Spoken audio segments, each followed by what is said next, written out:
Judge Emeka had a reputation that no one dared speak aloud. To the public, he was a man of law, robed in black, presiding with authority in the grand courtroom of Lagos.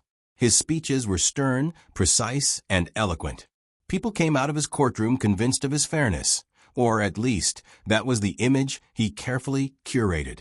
Behind the doors of the chambers, however, Emeka's name carried whispers of corruption, bribes, and quiet intimidation. It began subtly. Lawyers new to the city noticed it first.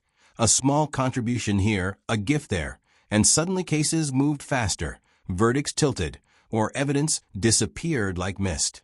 No one could touch him because he had allies everywhere, from court clerks to police officers, even some politicians. He was clever, never greedy in a way that drew attention, but always calculating. Bribes weren't flashy. They were invisible threads, quietly strengthening his grip on the justice system. Emeka thrived on control.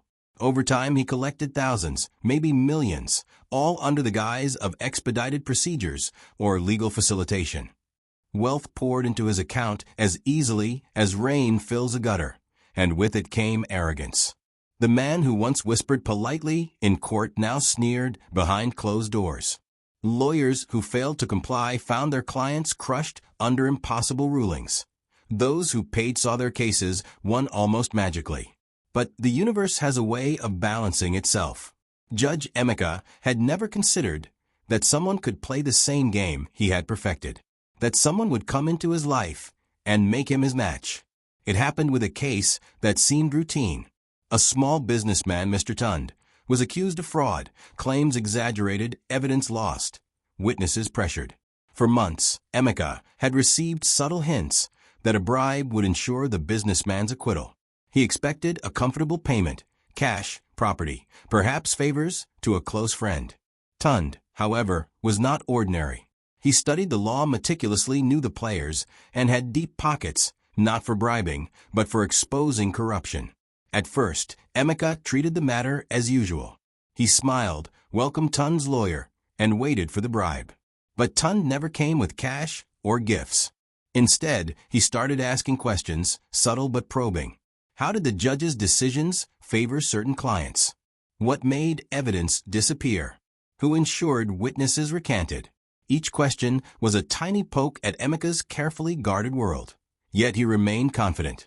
Who could possibly turn the hunter into the hunted? The court proceedings began. Emeka presided, wearing his mask of fairness, the gavel in his hand like a scepter of untouchable power. He thought of the piles of wealth he had accumulated, the people he controlled, the fear he inspired. He believed himself untouchable, until Tund played his hand. Tund presented a document, a detailed, meticulously collected evidence of Emeka's dealings. Bank transfers, witness testimonies, and digital traces linking the judge to bribery networks. The courtroom froze. Lawyers whispered. Even the seasoned clerks seemed to tremble. Emeka's arrogance faltered for the first time in years. The trial turned into a storm. The public, once blind to the judge's corruption, now demanded answers. News outlets picked up the story, flashing headlines across televisions and social media.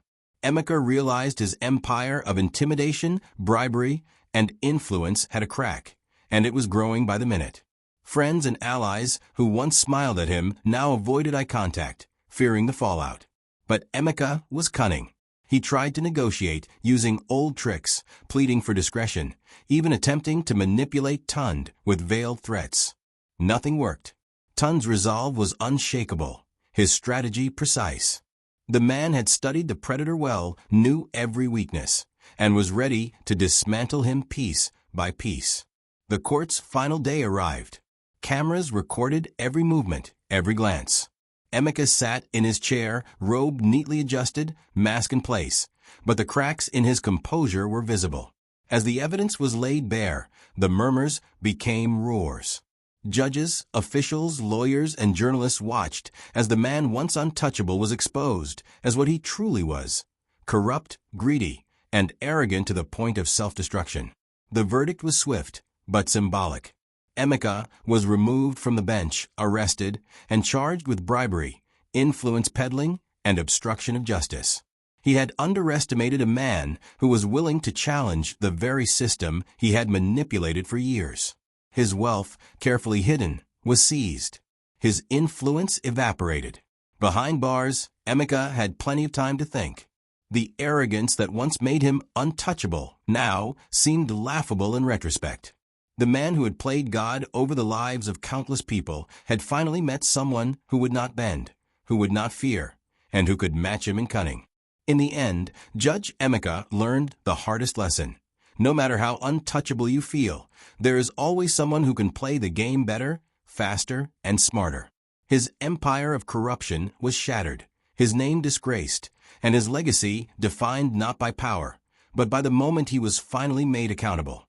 Sometimes the corrupt believe themselves untouchable. Sometimes it takes just one person, patient and prepared, to become the match that ends the reign of a predator. For Emeka, that day had come, and he would never forget it.